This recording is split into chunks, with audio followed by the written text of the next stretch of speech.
আমরা অনেকে জ্যামে থাকলে গাড়িটা ডিতে দিয়ে রাখি। দেখতে পাচ্ছেন আমিও গাড়িটা কিন্তু ডিতে দিয়েছি, সামনে কিন্তু অনেক জ্যাম আছে।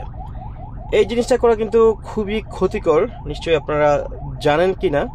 আপনি যে জিনিসটা করতে পারেন, এটা কখনো ডিতে দিয়ে রাখবেন না। যখনই আপনি জ্যামে পড়বেন তখন নিউট্রাল করে রাখবেন অথবা একদম পার্কিংয়ে দিয়ে রাখবেন। ডিতে দিয়ে রাখলে যে জিনিসটা হয়, এটা হচ্ছে ইঞ্জিনের উপর প্রেশার পড়ে আপনার ব্রেক চেপে রাখতে হয় অথবা হ্যান্ড ব্রেকটাও চেপে রাখতে হয়, এবং এটাতে হচ্ছে আপনার গিয়ারবক্সেরও ক্ষতি হয়, ইঞ্জিনেরও ক্ষতি হয়। সেক্ষেত্রে আপনার ফুয়েল ইফিসিয়েন্সি 100% কখনোই পাবেন না। এটা আপনার কাছে প্রথমবার মনে হবে যে না, কোনো ব্যাপারই না। যখন আপনি এটা ইউজড টু হয়ে যাবেন, কন্টিনিউয়াসলি এই জিনিসটা করতেই থাকবেন, ডিতে দিয়ে রাখবেন, একটা সময় দেখবেন যে আপনার ইঞ্জিনের উপর চাপ পড়ছে, আপনি ফুয়েল ইফিসিয়েন্সি পাচ্ছেন না, আপনার গাড়িতে তেল অথবা গ্যাস বেশি খাচ্ছে, এবং আপনার গিয়ার বক্সেরও একটা সময় ক্ষতি হতে পারে আর কি এটার জন্য।